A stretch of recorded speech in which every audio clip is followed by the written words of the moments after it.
Your body has not stopped wanting. It stopped feeling safe enough to want. Those are not the same thing, and the difference is everything. Sexy After 50. Improve sex and intimacy by healing your nervous system so you finally feel turned on and confident. Before we go anywhere, here is what this episode is going to give you. So first, the research on pleasure as a biological regulatory state, not a reward, not a treat, not something you've earned. This research has been accumulating in neuroscience labs for decades, and almost none of it has made its way to midlife women. And today, girl, it does. And second, there is a specific mechanism by which chronic stress dismantles desire in women's bodies. And it is not the one most people are talking about. It is not primarily hormonal, and it is not primarily relational. Crazy, right? It lives in a part of your nervous system that most conversations about libido never touch. We're doing that today. And third, girl, I'm going to walk you through a somatic practice called the pleasure anchor, and we're going to talk about what dual stimulation actually does at your nervous system level. Not the marketing, the mechanism. And I'm going to leave you with a journaling practice that is going to show you something about your body that you might not have noticed. You've been too busy to notice maybe for a long time. So please stay with me. I've got a lot packed into this show.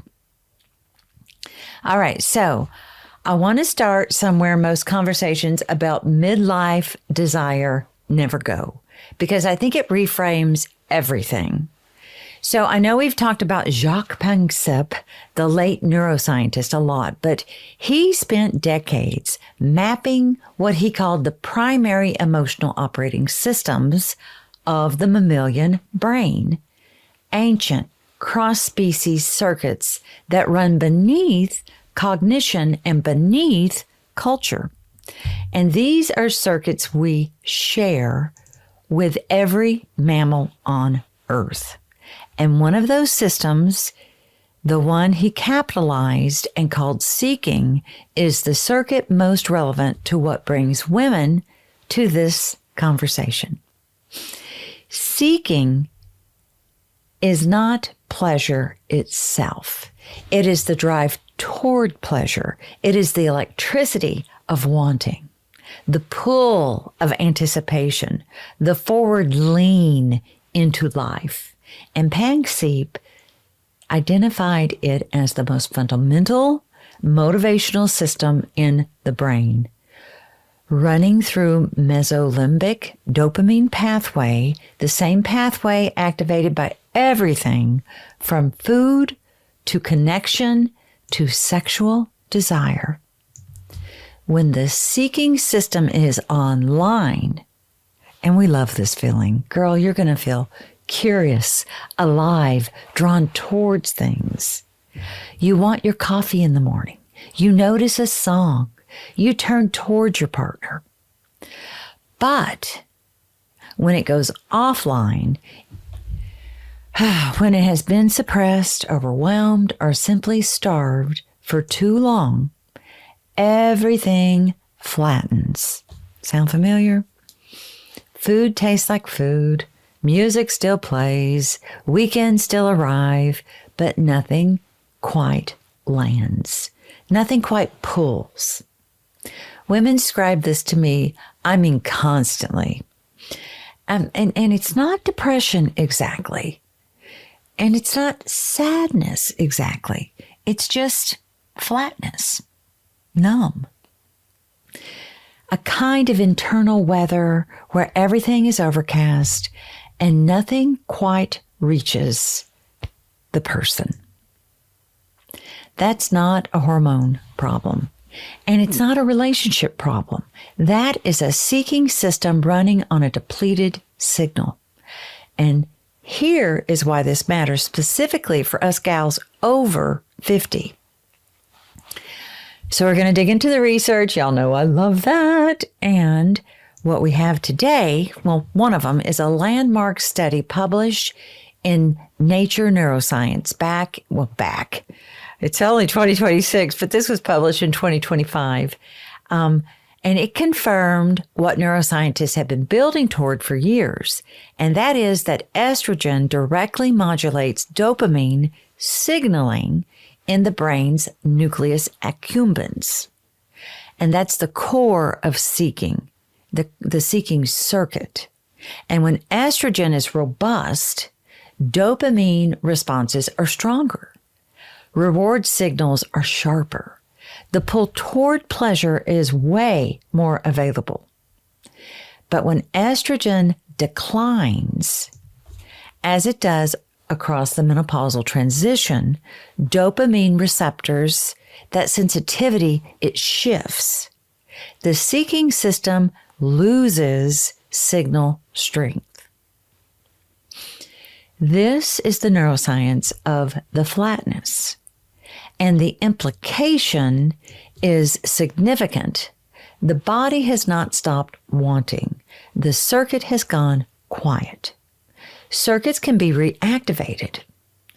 And one of the most direct ways to do this, and it's research supported, is through embodied pleasure practice. And girl, let's be honest, at least this is true for the thousands of women I've worked with over my career of 30 years in the clinical room. And I've trained cajillions of counselors as a professor into the profession. We have been living under so much stress that our circuits are just overwhelmed.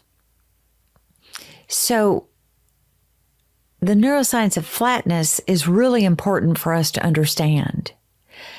And because our body has been in this fight or flight, or maybe even the dorsal vagal numbness for so long, it's very important that we learn how to be embodied.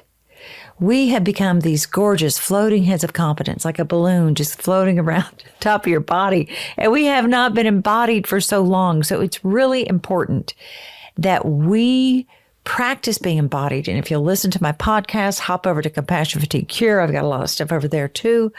I am all about somatic practices, chakra psychology, and getting our asses embodied, living in these beautiful bodies that we have. That is where desire and pleasure live. But see, because pleasure at the level of neurochemistry is the seeking system completing a cycle, it is the circuit doing what it was designed to do. And that is, I know I went off on a rabbit hole, but what I'm talking about is what I started with, the neuroscience of flatness. And we have taught that circuit that we don't need it, that we're disembodied. So before we can do anything to get ourselves re-embodied, well, that's not true. We can get ourselves re-embodied today. That needs to happen first. But we need to understand what has been getting in the way and causing the seeking system to do what it's been doing for so long. So let me stay on script.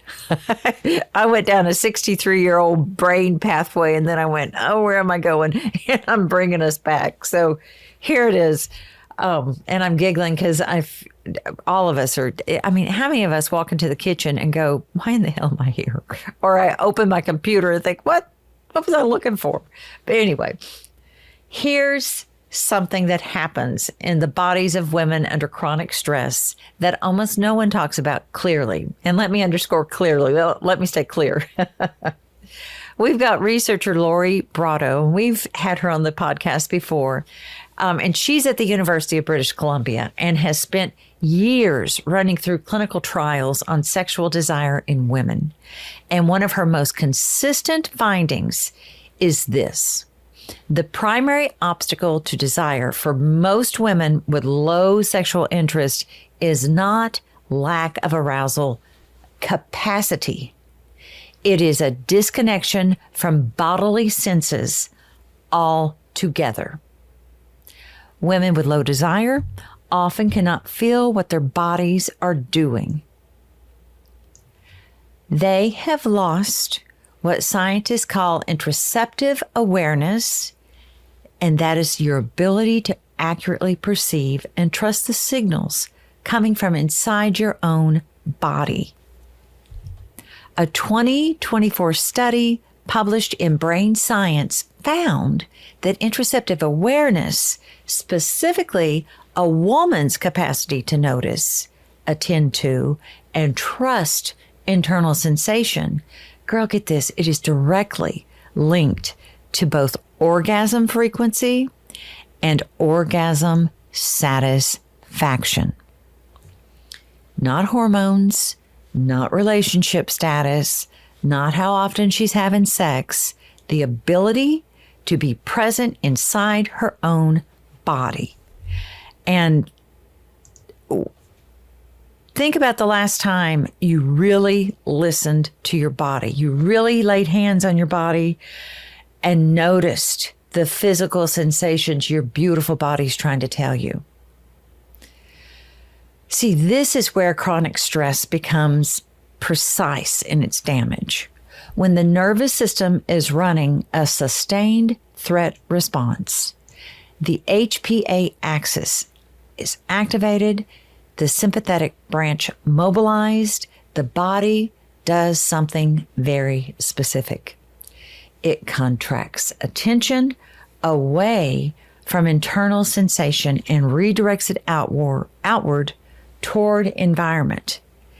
This is an adaptive response, and it's very handy when there is a real threat because you're scanning for danger, and that is more important than feeling your heartbeat. But when that threat response runs for months, I'm going to say years, as it does for most of us midlife women carrying chronic overload, the disconnection from the body's interior becomes structural. You stop being able to feel yourself from the inside.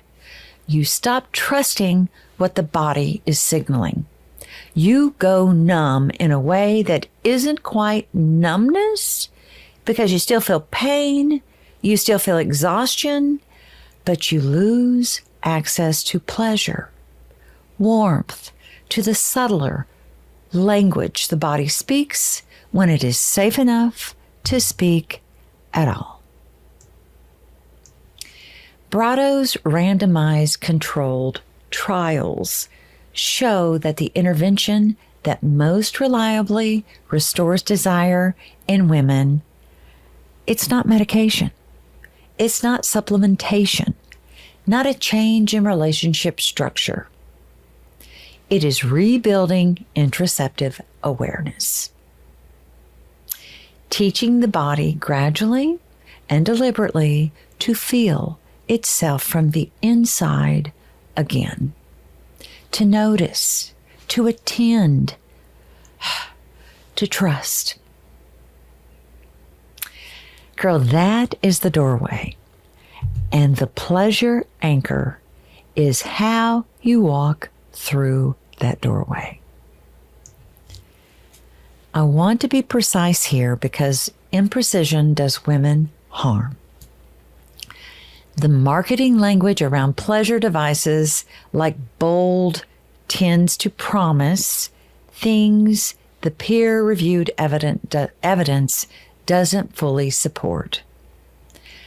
5 minutes to a reset, years of stress dissolved, cortisol simply erased. I won't tell you those things because they aren't true. What I will tell you is what the research actually shows, which is more interesting and far more useful. So let's meet Cindy Meston. She's at the University of Texas, and she's one of the most rigorous researchers working on female sexual response. Let's give her a high five that we have women out there doing this for us now. Woo! Okay, so she's documented something counterintuitive about women's arousal in the autonomic nervous system. For women, arousal is not a simple on and off switch from stress to pleasure. It's an interplay. The sympathetic nervous system is not purely inhibitory.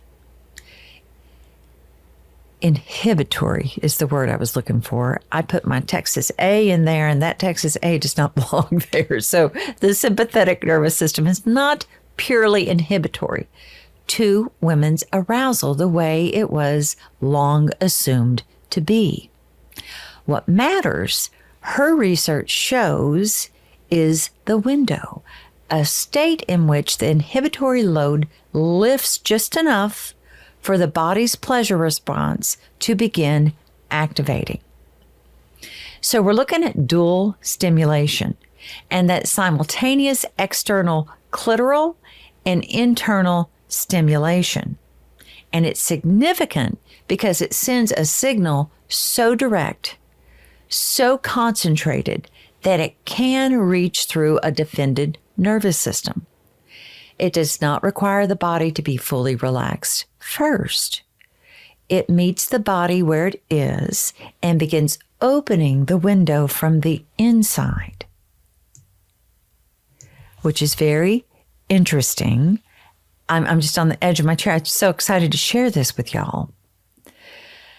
So what happens next is neurochemically documented and real.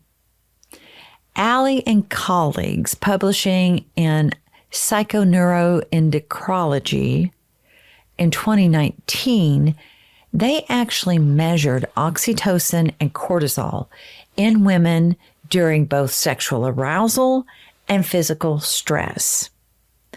Oxytocin rose significantly during sexual arousal. The cortisol response during sexual arousal was measurably different from the cortisol response during stress.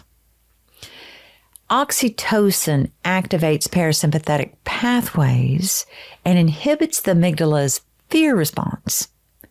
Endorphins reduce the accumulated physical cost of tension in your body that has been carried for quite a while. And dopamine, looking at Panksepp's seeking neurochemistry, activates the nucleus accumbens. The seeking system completes a cycle, and the circuit comes back online. So, for midlife women navigating the estrogen-dopamine shift documented in the Nature Neuroscience research, this is not indulgence. This is the neurochemical corrective the system was built to receive. James Cone at the University of Virginia has spent years documenting something he calls the social baseline theory. The finding that the human nervous system evolved to expect safety and resource sharing as its default state. Not threat, not vigilance, safety. I know we come back to that a lot in this podcast. The nervous system, y'all, it's not designed to run at on high alert indefinitely. It's designed to return to a baseline of relative calm. And when it's been pulled away from that baseline for too long, it needs a body level signal to find its way back. You can't think your way out of it. You can't have an intention. It needs a physical, sensory, an undeniable signal. And girl, pleasure is that signal. Orgasm is that signal.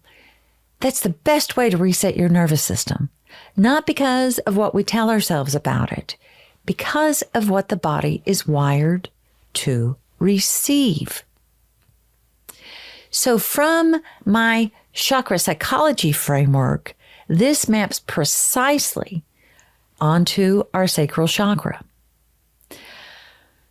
Y'all know the sacral chakra plays a main role here at Sexy After 50, but just as a reminder that sacral chakra is the energy seat of desire, creativity, fluidity, and our capacity to receive.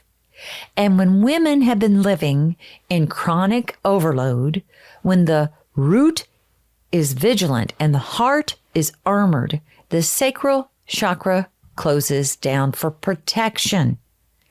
Dual stimulation, external, internal, simultaneously, reaches both the surface and the depth of that center. It creates what I call a full body yes. That's that hell yes. A signal so unambiguous that even the most offended system has to respond. And it's not about performance. It's not about chasing. It's about giving your body a language it was built to speak in a body that has been waiting for maybe a long time for permission to use it. All right. Drama, build up to the practice. Okay, this practice is called the pleasure anchor. And girl, it's only going to take you 5 to 10 minutes, and you're going to need genuine privacy and your full attention. So listen through, but bookmark this so when you can get to that place, it's easy to find. You are going to be able to do this with or without a device. And what you do is you start by lying down. You're not performing relaxation. You're actually taking up space. Arms slightly out, legs uncrossed, your jaw is soft. And you're going to spend 2 full breath cycles doing nothing but feeling the weight of your body against the surface beneath you. This is ground. This is where the practice begins. And you stay here until the breath drops from your chest into your belly. And once that happens, you bring awareness to the pelvic bowl, not urgently, only with curiosity. And you ask your beautiful body, what is there? Tension, warmth, numbness, absence? Whatever is present, let it be. You're going to name it without fixing it. This is the beginning of the interoceptive re-entry. Brado's research makes it clear the body cannot respond to pleasure it is not attending to. Attention comes first. If you're using a device, bring it slowly, without urgency. The lowest setting. The point is not intensity. The point is contact. We want to rush through this so often. I want you to take a breath and just park here for a minute. Just stay present. If the body tightens or retreats, return to the breath, return to the ground, and approach again. Pleasure cannot be forced through a defended system. Girl, it's got to be invited, and it has to be invited more than once. When arousal builds, breathe into it rather than chasing it. Oh, we chase it so much. Breathe into it, soften into it. Let the exhale be long and audible. Let the body be loud. What is happening physiologically is the completion of a cycle that your nervous system has been starved of. Let it finish. And then, and this is the part most of us skip, stay. Full 5 minutes. Don't reach for your phone. Don't make a list. Don't perform recovery. Lie in the afterglow. Let the oxytocin integrate. Let the nervous system file this experience as a new reference point. It is safe to feel this, that pleasure is available, that the body is not just a vehicle for productivity and performance. This is the practice, not the arousal alone, the full arc, including the rest on the other side of it. At a minimum, twice a week, Brado's research on habitual body awareness, the practice of it, and women's sexual function shows consistent frequency is what produces lasting change. Not the intensity of a single session, the pattern, repeated until the body believes it. You are not treating yourself. You are retraining your nervous system to know where home is. So the practice that pairs with this episode is called the Desire Cartography. 10 minutes, a pen, a piece of paper. Draw a simple outline of your body. A stick figure is perfectly fine. Then answer these prompts, writing your responses directly in and around the body map. Where in my body does pleasure live right now? Mark it, or girl, mark its absence. We've got to be honest. That's where awareness starts. When did I last feel genuinely lit up from the inside? Where did that sensation live, and what was present in my life at that moment? What has my body been protecting by keeping pleasure at a distance? What would it cost to let that protection down? The Desire Cartography is a sacral practice mapping pleasure in the body rather than thinking about it abstractly, begins restoring a neural pathway, or the neural pathways, there's more than one, that chronic threat response is suppressed. You're rebuilding interoceptive reference points, and you're teaching yourself where you live. That is how desire comes home, not through insight alone, through the body learning slowly, repeatedly, that it is allowed to feel. So let's land this plane. 3 things I want you to leave with. First, desire does not live in your hormones. They're important. I take mine. Don't get me wrong. It does not live in your relationships. Again, those are important. But it lives in Panksepp's seeking system, the oldest motivational circuit in your brain. And that system responds to one thing above all others: the experience of safety meeting sensation. You cannot think your way back into that. You cannot supplement your way back in. The door is through your body. I say a lot, desire starts as it's an inside job. We can't blame partners. We can't blame relationships. We got to work on us and then see what happens spontaneously. Why is it spontaneous or work? Probably some work. But okay. So second, Lori Brado's clinical research shows that what most women with low desire have lost is not the capacity for arousal. They have lost the interoceptive connection, the ability to feel themselves from the inside. The pleasure anchor is not a shortcut. It is a practice of restoring that connection, one session at a time, until the body remembers that it is safe to be inhabited. Third, the neurochemistry of orgasm. Okay, the neurochemistry of orgasm. That's a good one. The oxytocin, the dopamine, the endorphins. It's not indulgence chemistry. It is regulation chemistry. A body that has access to the regular pleasure practice is a body with a recalibrated seeking system, a more flexible nervous system, a stronger signal toward aliveness. Your body has not stopped wanting. Let's just breathe into that and go, receive that.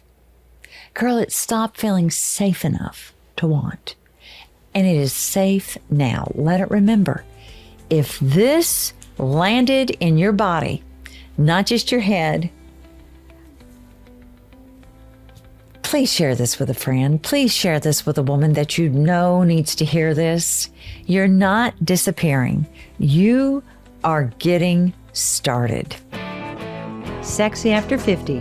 Improve sex and intimacy by healing your nervous system so you finally feel turned on and confident.